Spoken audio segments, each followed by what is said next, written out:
A lark and her momster are coming your way. Gonna tell it how it is, so won't you join us today? Welcome to A Lark and Her Momster. Woo Woo episode numero dos. No, it's number one. Technically. No, it's number one. It's not, though. It is. Technically, if you want to get into semantics. No, the first one was a teaser. This is actually the first episode because this one... Well, we're doing a bang-up job right now. Not arguing. So. is about single parenting. Guess this is the first episode about single parenting. Well, and probably the first and only episode about single parenting, but we'll have lots of episodes about different topics. This is true. So we are brought to you, for the most part, live and mostly unedited. Wow, that is hard to say. Unedited. And full disclosure, we sometimes use words that are not appropriate for young ears. Never stopped my mom, though, so there's that. And we are already drinking. Drinking wine. It's how I stay awake. It's not true, but it is at the same time. And today's wine, Mom, take it away. So today we are featuring Indigenous Prosecco. That's the name of the brand, Indigenous. It's really good. It is good. And can I read this? You can. Okay, so it says that it's nicely evolving creaminess with notes of candied apple and white peach, elegantly balanced with a crisp minerality. That's right. And I can taste the white peach and the crisp apple in it. Can you taste that? It's good shit. Yeah, it is. And I will say they have a mantra on the back of the bottle. Oh, what's the mantra? The mantra is, it's 100% indigenous. Yeah. Which I know will resonate with you. It does.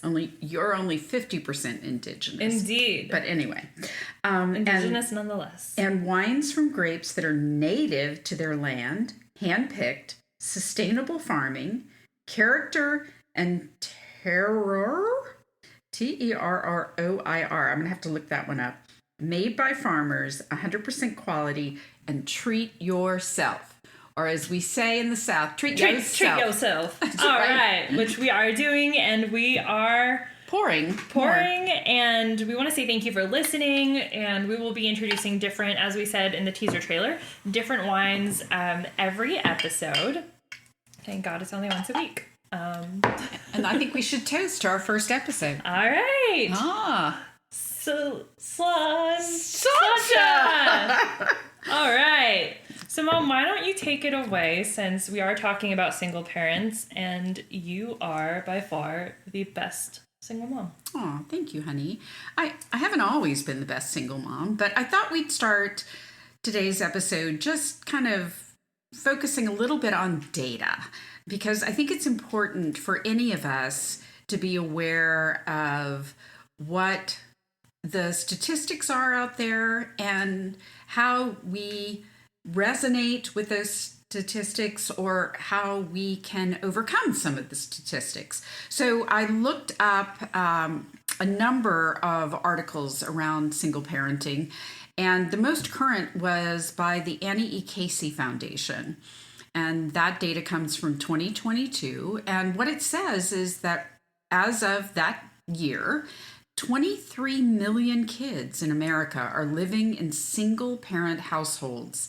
And of those, 14.3 million are living with moms. So a little more than half of the kids in single-parent homes are in mom-led homes. And that research shows children from single-parent households have less success academically, and many end up dropping out of school to help support their families. Yet there's a strong correlation that really shows the socioeconomics related to those outcomes. So 30% of single-parent households are living at or below the poverty level. And I think that is an indicator, a stronger indicator of why maybe some kids are having more issues academically Yeah, that makes sense. Yeah, totally. Yeah. Totally. Yeah. And there's also a link to whether the other parent or the other sperm donor or whatever, I don't know, in our case, is actively involved in their child or children's lives. So, I think there are some really interesting dynamics as someone who was a single parent, basically from the time you were less than a year old until you were 13, and then you had a stepdad. But in essence, I've been well, you did. I did. But I was basically a single parent for your entire life. And there are struggles and joys. And when they talk about the financial issues, it was hard. It was hard and I was educated and had a good job, but I also had massive student loans. And, things came up that I didn't expect. And so finding ways to juggle was really hard. Yeah, I honestly can say that I don't know how you did it, especially because I was not the easiest child. And I will say it makes a difference, when we're talking about having the other parent be involved or not involved, how much extra work single moms have to do to kind of be both parents at the same time. And it's not something that obviously it's not something that you asked to do, or that's something that I asked you to do, but you do it, and that's very commendable. But I can't imagine just the struggles that you've had to go through. I talk to you now, where I get in my head because I wish that I was able to help you more. But it's not your job to help me. I know. When we have kids, it's our job as a parent to help our children, grow into resilient adults who can take on all the responsibilities. And actually, my goal for you was always that you had a better life than I did. You just didn't always follow in those steps. Well, and that could go too with, like you said, a lot of single moms are at or below the poverty line, right? Because they want to be able to take care of their kids, and that's hard when you do have a full-time job, so that you can take care of your kids, so that you can provide for them, so that you can. And there are many single moms. You're a little lucky because you only had one kid. I had the personality of 8, 10, but like how you went to 10, 20. And I was 8. But there are a lot of single moms who have 2 or 3 or more kids, and it's they're doing their best to try to provide for them. And I got very lucky that you really did raise me, and I look back on my childhood as being very whimsical. Oh, thank you, honey. I'm going to move your wine so that it's not on the table because you're... Well, I like how you moved it closer to the computer, though. I'm putting it somewhere so that it's not on the wood. Fair enough. We're going to move it away from the computer. Okay. Yeah. Okay. Never mind. So tell me a little bit about your perspective of what it was like being a single mom. And we were lucky because I did have really awesome grandparents that were able to help out.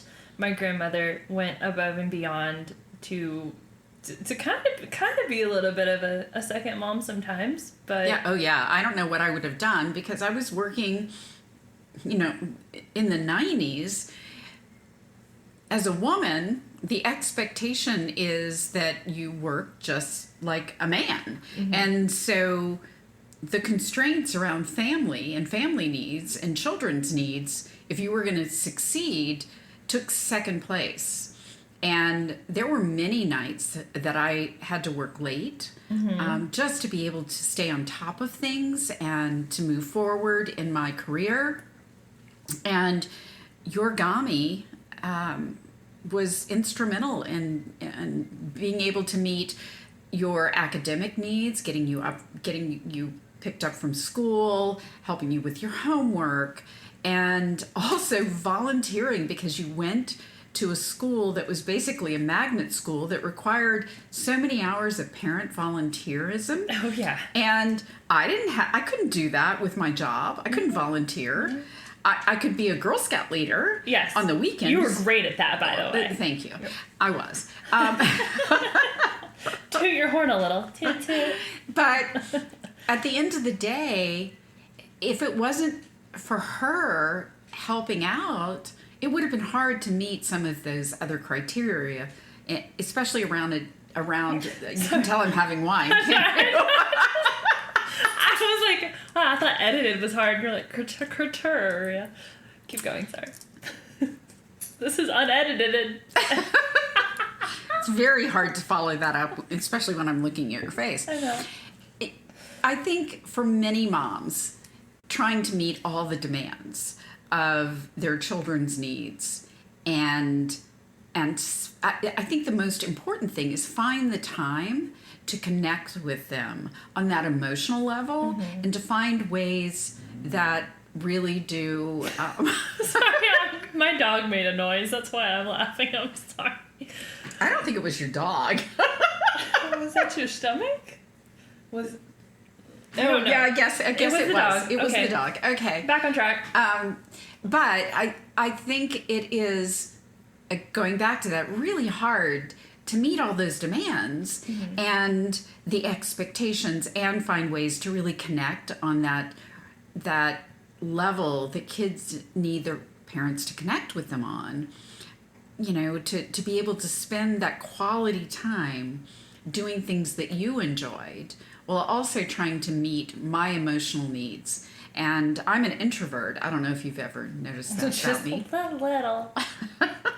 And so after an incredibly busy day, I was tired, and I'd come home and you would be all, "Hi, let's play." Because I'm an introverted extrovert.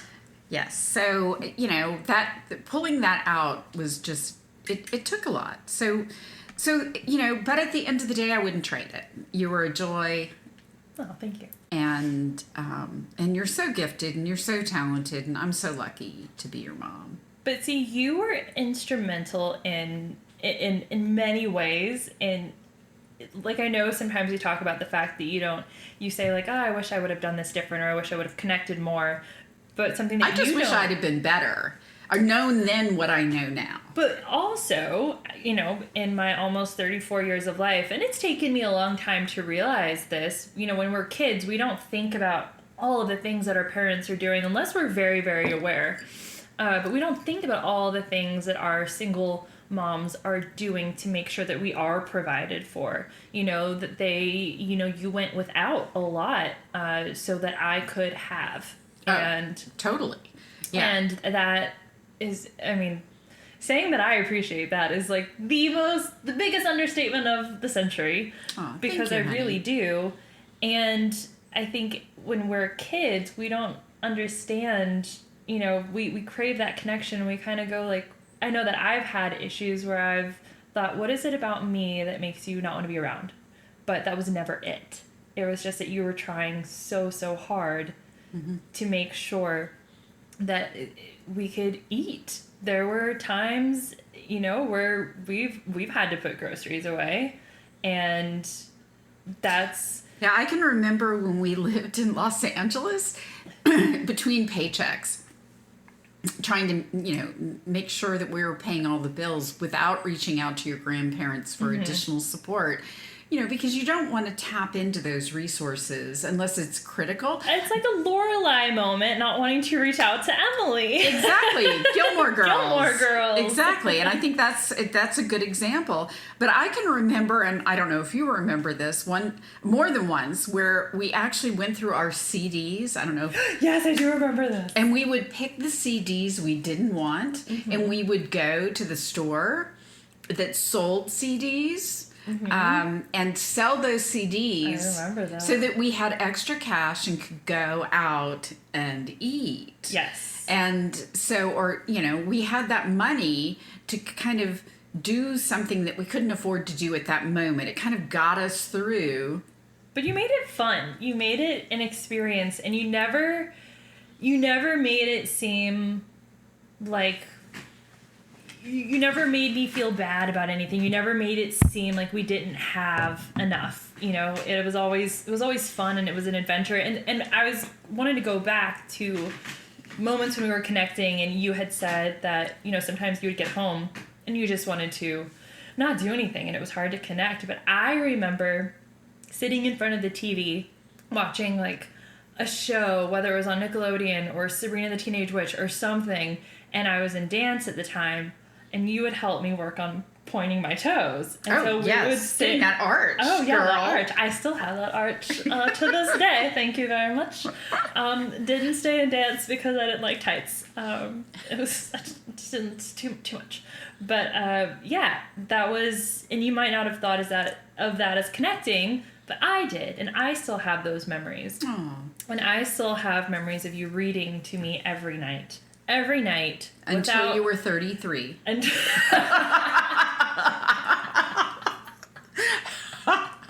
Or wouldn't let me read to you anymore. Okay, I was gonna say. That's how I read Harry Potter. Yes, and you guys know about my Harry Potter obsession. Do they? I don't know.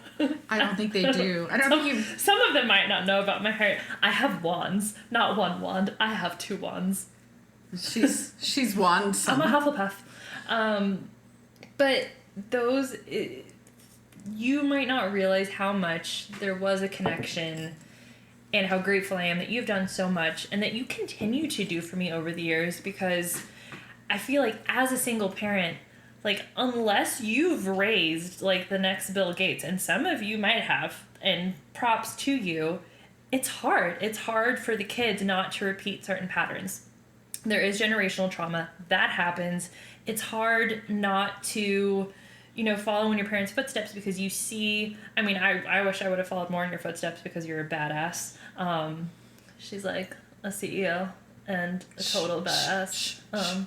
And not a badass. Yeah, she is. I just care about people. She does. She cares about people a lot, and it worries me sometimes, but we'll get into that in a different episode. But with being a single parent, something I also know and really appreciate, going back to sometimes being both parents, and that meant, you know, you want to make sure that your kid, what I loved that you did, is you always made sure with my father that I created my own relationship with him. You never spoke negatively about him. No. You always made sure that I could make up my own mind. And I'm not going to get into that, because that's not what this podcast is about. But there were definitely times where you, you know, gave me gifts, and I realized this later on in life. I never realized it as a child, but, you know, you can put 2 and 2 together when you get older. But you gave me gifts so that I could feel as though my father had done so, and feel that special. And that's really important. And I think that's hard. You're gonna make me cry. Well, that's hard as a single mom, because you're doing so much extra, and you're doing it so that your kid feels loved and feels important and doesn't go without that feeling. So thank you for, you know, You're welcome, always, honey. You really put me first. And I tried. Yeah. It's hard. It's really hard. And I just never wanted you to feel like you were different than any other child who was out there. And especially those children who had both parents. I wanted you to know that you were loved, and that you could be and do anything in the world that you wanted to be and do. And I really felt like I could. You know, a lot of the things that you did for me really did make me feel like I could be anything that I wanted to be. And you went through such lengths to make sure that I went to every audition I could when I was acting and when I was singing, and you were at every show. You were doing everybody's makeup behind the scenes. We weren't that fancy. Wait, backstage. Behind the scenes, making sure that, you know, just I never felt like I didn't have what other kids had, and I never really did. It wasn't, I didn't really notice it until I was older. Yeah. And that's not because of you, that's just because of life in general. Well, and I think that for many single moms, there is a feeling that there's, that we are less than, and but we're not, and we need to support each other. We need to support one another, and so we encourage and would love to hear from other single moms or daughters of single moms about their experiences. So we hope that you will share your experiences with us.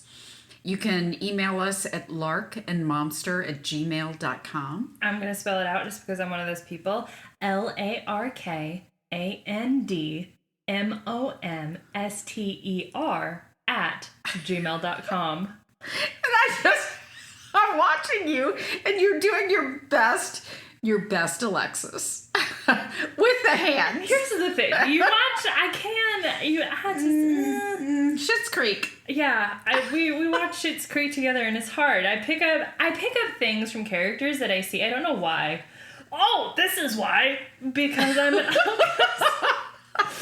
an only child with a single mom, and we have imaginary friends, and we pick up things. I don't know. The characters that we see become part of our family too, but we'll leave that for another episode. Who is your imaginary friend? Charlie. Was Charlie a girl or a boy? Charlie was a boy that I met at Girl Scout camp. So that's odd. That's a whole nother episode. So we thank you very much for listening. And if you have, tell us your stories, your experiences as a single mom. It would be really cool to eventually be able to do something like a listener episode where we talk about your stories and maybe what you have overcome as a single parent or as a child of a single parent, or some of your best memories, or something that maybe you didn't realize when you were a kid, but now you understand. And it's a way to connect. And to all the single moms out there, you are doing a phenomenal job.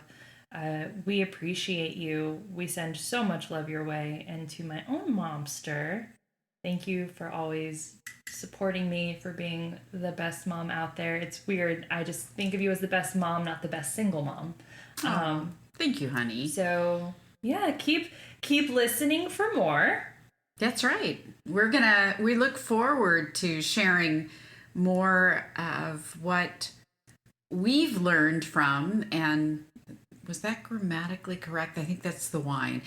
More about I don't know. You always correct my grammar, so I can't help you. Yeah, we need to talk about your message on your phone, by the way. What's my All right, well, we'll leave that for after the